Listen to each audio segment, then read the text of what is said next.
mouth of the South, Jimmy Hart. Hey, check out my new tag team, baby, Monty and the Pharaoh. Hey, Jimmy, don't forget to tell them about Long Island's #1 pro wrestling broadcast. Well, you know what, I would, but you already did it. It's Monty and the Pharaoh. With Monty and Pharaoh. The Monty and Pharaoh Show. Monty and Pharaoh, bro. Monty and the Pharaoh. Monty and the Pharaoh. The Monty and the Pharaoh. The Monty and Pharaoh Show. And you're watching the Monty and Pharaoh Show. Monty and the Pharaoh. With Monty and the Pharaoh. Monty and the Pharaoh. It's Monty and the Pharaoh. Monty and the Pharaoh. Monty and the Pharaoh. Monty and the Pharaoh. Monty and the Pharaoh. Monty and Pharaoh. Monty and the Pharaoh. And Monty and the Pharaoh. Oh, is it Monty and the Pharaoh? Yeah. Monty and Pharaoh. The Monty and the Pharaoh Show. The Monty and the Pharaoh. To the Monty and the Pharaoh Show. And it's Monty and the Pharaoh, baby. Watching Monty and the Pharaoh. With Monty and the Pharaoh. Monty and the Pharaoh. Oh, what a run. Monty and the Pharaoh. Monty and the Pharaoh.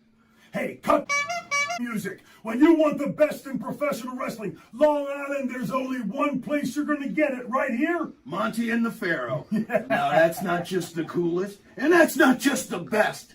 That, my friends, is just incredible. Monty and the Pharaoh.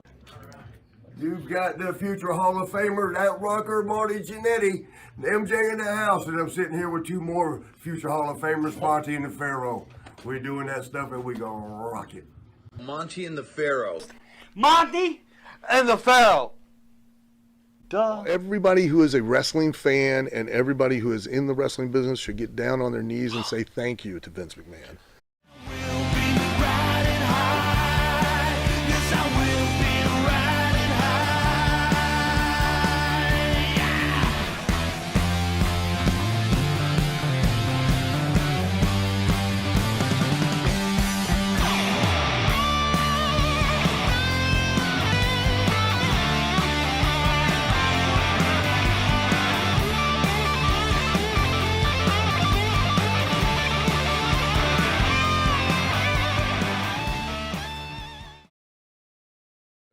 Honestly don't get much of a chance to watch anymore, but was watching a show and they had the main event was going to be it was a Falls Count Anywhere match with AJ Styles and Shinsuke Nakamura. Okay. Yeah. They had shot the angle, they had done the whole thing, right?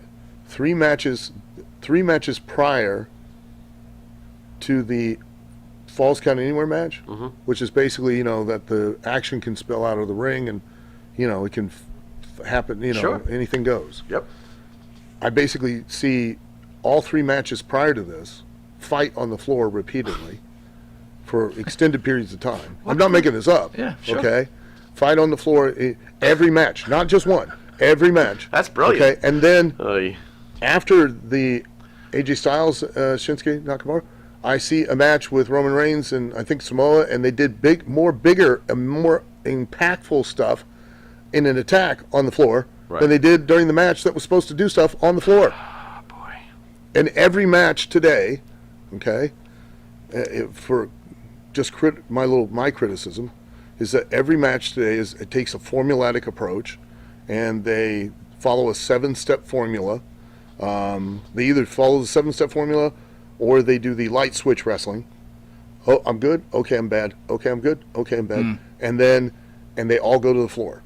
So now, if I've seen 10 matches and every match has had false finishes, which aren't false, because the only way that a false finish can be a false finish, is if somebody kicked out of your actual established finish. Right. That's when it's false, because we thought for sure. You were done. Yeah. Not, well, he just hit a big move and covered him. Right. You know what I mean? That's not a false finish.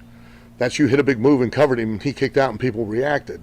But that they didn't really believe, because a false finish would be, Jake Roberts hit 100 people with the DDT, beat 100 people clean with the DDT. He DDT'd this guy, and the guy kicked out at 2 3/4. Right. That's where people go, oh my God, I can't believe it. Right. That's where it's false. because they thought it was an actual finish. Right. So if every match has that, every match has fights on the floor, everybody ignores the referee. So how do you explain that a stipulations? veteran like Shawn Michaels, I know you're not really watching the product. Yeah, but I'm not, no. Recently, Randy Orton, I guess the old kick to the face that he uses is one of the top, the punt. Yeah. Shawn Michaels sold the punt. According to And this is a some. veteran. I know, wasn't. We both we did kinda, feel yeah, that right. that was an overreaction from the marks out there. That Yeah. because normally they're knocked cold, unconscious. Right. Shawn, dazed, struggled, pulled himself up on the ropes, and fans were mad that he wasn't, carted out on a stretcher. Well, there's a portion of the vocal minority that were upset.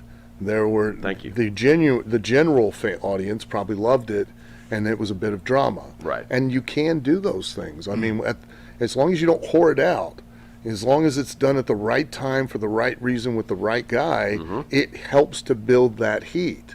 You have those magical moments. You know what I mean? But when it happens, okay, same example, like when the thing that truly got Mick Foley over was when he took that bump off the cage, but that wasn't the thing that got him over. It was when they were legit taking him out on the stretcher, and he got off the stretcher and climbed back up the cage. Huge. That's what got him. Wow. Yes. But now, how many times have we seen Hell in a Cell matches? And every Hell in a Cell match, it's somebody takes a bump off the top of the cage, Right. and they end up making it a point to not even have a reason to climb up there, and they climb up there anyways, and they take a bump off the cage. Well, now it's meaningless. Well, It's 'cause just a big stunt. You're going back to story writing, right? It's the writers. Yeah. Here's It's not one the for- writers; it's the performers. So you say the writers are writing and the performers are doing what they want to do? Listen, once the wrestler walks through the curtain, there is nothing. I cannot emphasize this enough. There's nothing anyone can do to help them, and there's nothing anyone can do to hinder them. Period. It is 100% in their hands. This idea, this is idiocy of blaming the writers or blaming Vince is ridiculous. You walk in the ring as a performer, it is your world, it is your canvas, and you can paint that picture any way you want. And the amazing magical thing about professional wrestling is if you sell who you are effectively, okay? That's the number one thing, okay? If you sell who you are, then they'll believe in anything you do. I can prove it. I've made an amazing living being able to knock another human being out with a plastic head. Now, let me tell you something. Now, this may come as a shock. Okay, I'm going to tell you a secret. Okay. I can't really knock anybody out with it. With a plastic Okay, I can't even knock out a toddler. I've tried. Really? All they do is they fall down and start crying, and their parents start talking about calling the cops and stuff. You know what I mean? You mean They that thing stick- doesn't hurt? It does. I mean, Okay. don't get me wrong. It'll hurt. God, don't. But it does not knock you out. Right. Okay. Tommy Rich got color for it one night. It did not split him open. Okay. This is terrible. I can hit somebody with it, and people will believe it. Right. You know. Right. To this day, Right. they will believe it. You know, because they believed at that time.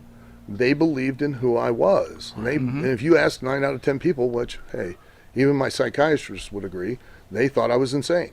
So, you know, part of that was because the commitment to what I sold. I didn't go on social media and stooge it off. You know, social media wasn't as big back then, but, you know, you as a person, so that's like blaming social media and saying it's the problem. Right. No, it's not. It's you using it. The way you use it's the problem. That's the issue. Have you ever been handed a plot line beforehand and you thought to yourself, how am I going to make this work? Plenty of times. I mean, come on. If you think back to some of the absurd stuff that they Pepper. had me do, I mean, what'd you do when you first heard about Pepper? And you I was like, well, I was just like, we need trained animals. And that clearly didn't happen. But you know, they came to me with the whole idea of the European title, and you know, you're going to go out representing in a different country every week, and you know, I remember them pitching the idea to me and took me in Louisville, Kentucky, and had me record what does everybody want, what does everybody need, in all these different languages to play. Cool. As That I is went cool. out. That's very cool. And at the time, you know, the first time I went out, I felt so. I was like, man, this is so stupid. But to this day, I can't tell you the number of people that go out of their way to come back up to me and go, oh, that time you were the European champion was so entertaining. It was so much fun, because they were able to, you know, let's face it, I was crazy, so they could get away with making me do crazy things that a lot of other characters on the show could not get away with doing. You know, Mick was in the same situation. Yeah. He was crazy, so he could be, you know, when he was Dude Love, and he was, you know, he was different characters, and nobody blinked an eye, and they still bought into and believed in who he was, so they believed in what he was doing. You know, he cannot, granted, where he keeps that sock, which is down in the front of the crotch of his pants, I never would want it stuck in my mouth. Right. You know what I mean? Yeah. And if it did, I would certainly give up quick, so, or pass out. But you know, think when you were just wrestling fans, what made you buy a ticket? It wasn't what those guys did. It was who they were. Well, we were invested in the character. And Yes, we were. And let's face it, every major star in professional wrestling, or literally any form of entertainment, are people that you can turn to your friends and family and can describe in a sentence or less. Well, name one wrestler today that you can do that with. Well, I'll disagree one point. I think the women Think about that. still have that character build, in my opinion, right? To a degree they do, but then they, you know, a lot of, and this again is not an admonishment of them. And I've always been very vocal about it when I've trained girls. I've trained tons of them. I've always said, don't forget to be a girl. Okay? You know, that's not a sexist thing. Sure. Okay? Girls do fight different than guys. I mean, they fight more emotionally. They will cut a promo on you as they're beating you up, you know, and where guys will just be punching you, you know what I mean? Girls still have to retain that thing, that femininity quality, as opposed to just being a really adept guy with boobs out there. You know what I mean? What was your thoughts when Ronda Rousey came to the WWE? I thought she was awesome. Yeah, she was. I swear to God, I think she is she was such an amazing worker. Yeah. And you know why I mean worker? Because what she did looked like everything she did was to win. Right. Yes. Yeah. Not did it look like she was really punching the guy, because what she did physically looked perfect. No daylight, no nothing. But she looked like she was using it to beat the person, not just beat them up.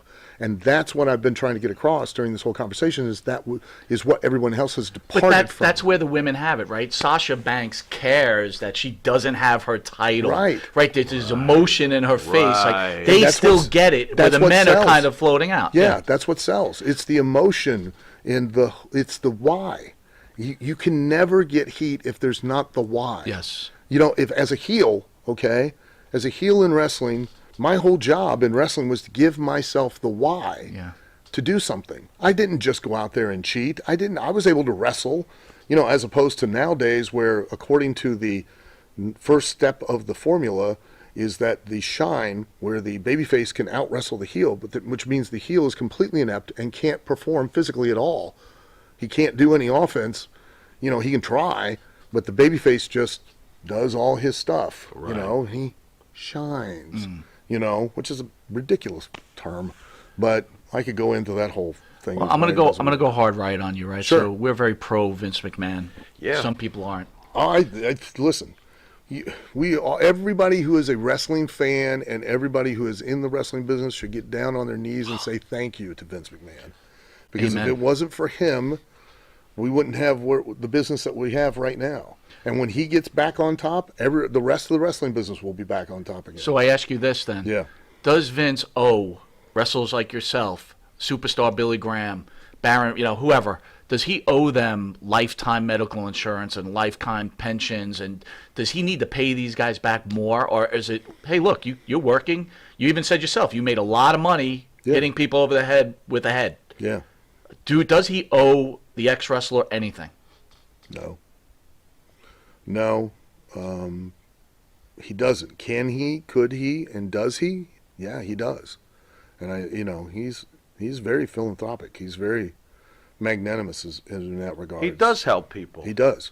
Can you tell a couple of stories, please? Because we get destroyed over defending who I believe is the greatest thing that ever happened to pro wrestling. Amen. In so many ways. I'm sorry if you feel that way out there, folks, but too bad. That's my opinion. Yeah, I've heard and seen him He has taken care of a lot of the boys and a lot of people. And you know, nobody knows of it. He doesn't make it well known. The you know, but you know, if that were the case, then music producers need to, you know, they owe a debt for the rest of their lives to every music act. Recently, we lost Kamala, right? Yeah. Yeah. Kamala broke.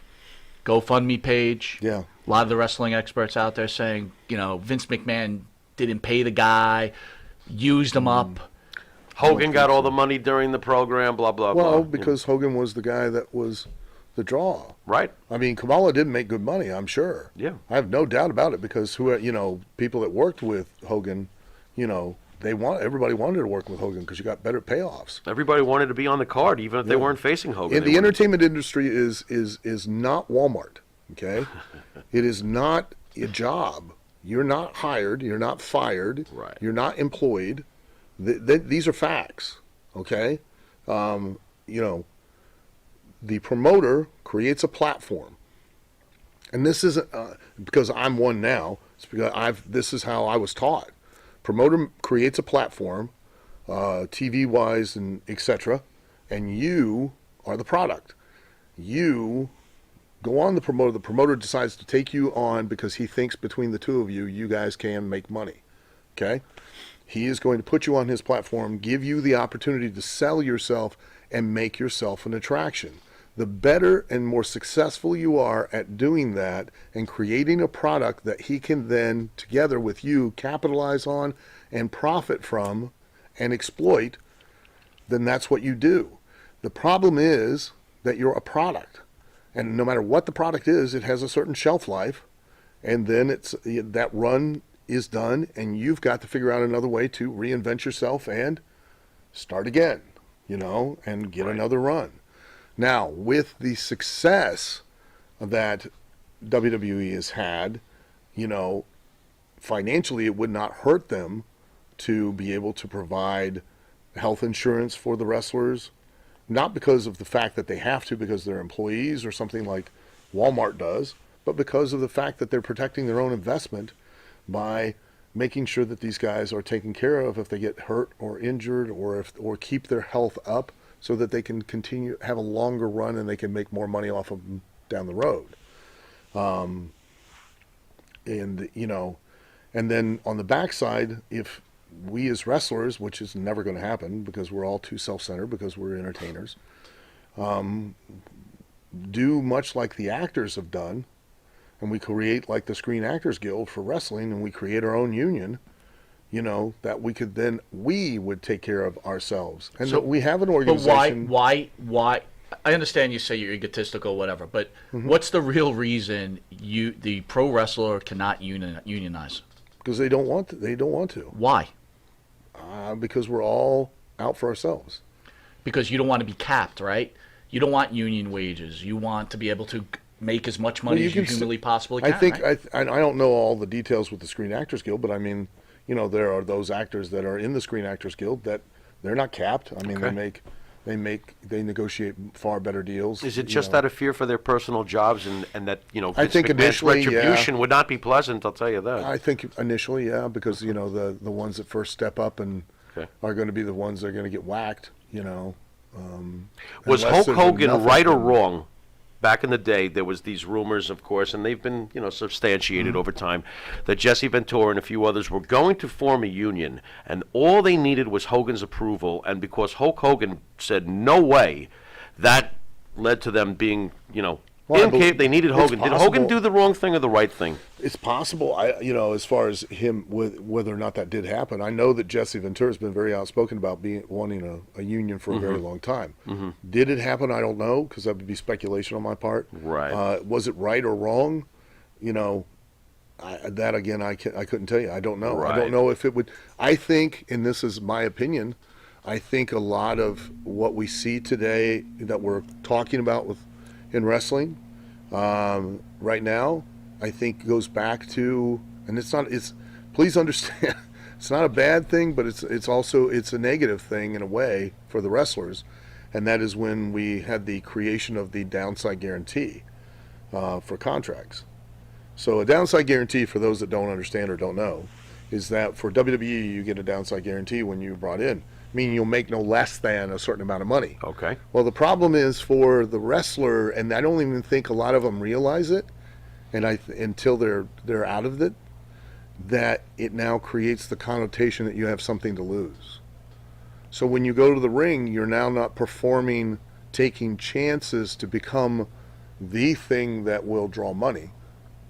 What created a Steve Austin, was what created a Hulk Hogan, it is what created a Roddy Piper, is what created a Ric Flair.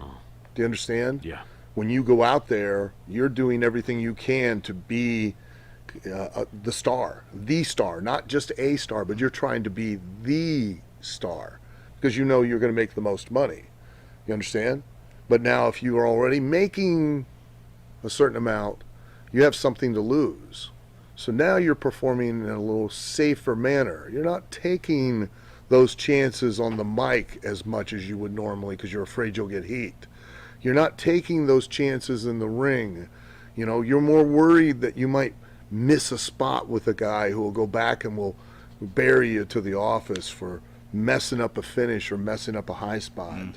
Does that make sense? Absolutely. Because you have something to lose. And that downside guarantee is a lot more money than what you'd have ever made anywhere else at any other point in your life. So it carries a lot of weight now.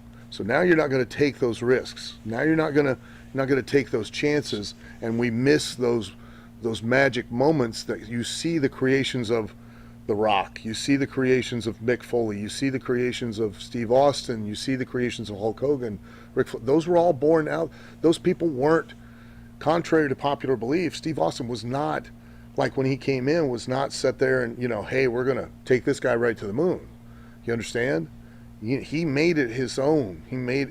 During what you think is a PG era now compared to the In Your House era, that was whitewash, complete PG back then. And for him to go out there and cut a promo where he took a risk of offending the religious section of the audience and cursing, because nobody cursed at all on there. And, right. You know, and Vince was not happy about it. So, you know, he took an awful risk. But if he didn't have, back then you signed a WWF contract, it was 12 dates at $100 a date, and that was just the TV dates. You weren't guaranteed anything else. Nothing. Just, make your own magic, right? just to get this clear, that infamous moment where Stone Cold said, Austin 3:16 says, I just whipped your Vince McMahon was mad. Yeah. Wow. From what I've heard, he was very Very he was interesting. not happy about that. Very Yeah, interesting. he was not happy about it. He had to be convinced, you know, by a lot of people that, you know, let him run with it. 10 years later, Vince is wrestling God. Yeah. With Shawn and I'm But, you know, confused. But you know, there's the upside to it. There's that safety. Yeah. But with that safety becomes something that you can lose. So now you're not going to have performers. It almost sounds like a pitch count. In a baseball analogy, it's like, you better not throw 120 pitches. You got to blow out your arm. You got to get your contract minimals in. To be fair, too, for today's wrestler, you know, we brought this up before. You know, you run an organization and you hire me to write for you, and I'm like, all right, Al, I got this great idea. Sure. What we're going to do is we're going to have Jimmy. He's going to have his own spot. Yeah. And we're going to bring this dude from the islands in. He's going to throw some bananas at him, make fun of him, and then hit him with a coconut. You ready to go with this? What are you saying? Holy Roddy Piper. Yeah, I'm going to say no. Yeah. Right. But there's a saying in the business that it's always better to ask for forgiveness than it is to ask for permission. And I'll guarantee you that Roddy Piper and Jimmy Snuka didn't ask anybody to do that. I guarantee you that there are lots of moments that you remember to this day that the performer never stood back and went, hey, I've got this idea. Why don't we? They just went out and did it. Yeah, but my point is people weren't insulted over it. They were angry. And they wanted to see Jimmy kill this guy for what he just did to him. Right? Sure it was did. wrestling. Right. If this happened today, you know, you would have I don't know. advertisers running away from you. Maybe. It all depends on how it's done and how the performer does it, and that's the risk of the performer who has to take that shot. You know what I mean? And he'll either rise to the top or it'll be something that'll burn him to the ground. Who's your Mount Rushmore of professional wrestlers? Ooh. Mount Rushmore of professional wrestlers? Right. God. In terms of draw, Just your four. All right, so who's my- the four that best represent well, to you? Hold on. My Mount Rushmore doesn't. It's not the best wrestler. It's not the one that drew the most money. It's not the best on the mic. It's that combination guy. Oh. Period. So we could break it, but who's those guys? those guys, a guy like that would be like a Terry Funk, a Randy Savage. Okay, there's two. Let me think here. We got two. Like a Dynamite Kid. Ooh, there's three. Wow. Kurt Hennig. Right. Wow. Love it. How do you argue with any of those guys? Well, Can't. No, not really. Wait. Jerry Lawler. Wow. Yeah, you know what? I'd replace Funk with Jerry Lawler. Really? Oh, yeah. Yeah.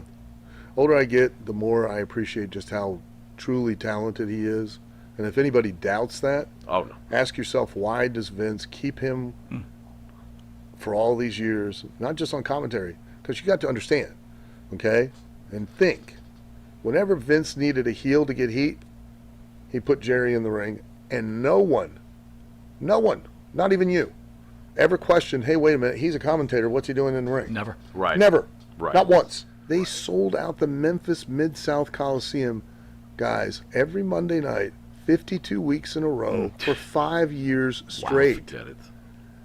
That's astounding, you know? So to be able to talk and to be able to continuously generate in the same town every week a sellout of that magnitude is insane. I mean, 52 weeks a year. And the heat So- that he generated with the Kaufman thing, come on, this guy was breaking barriers way Oh, yeah. before so many I others. mean, you know, Jerry's he's a freaking genius. Yeah. He really is.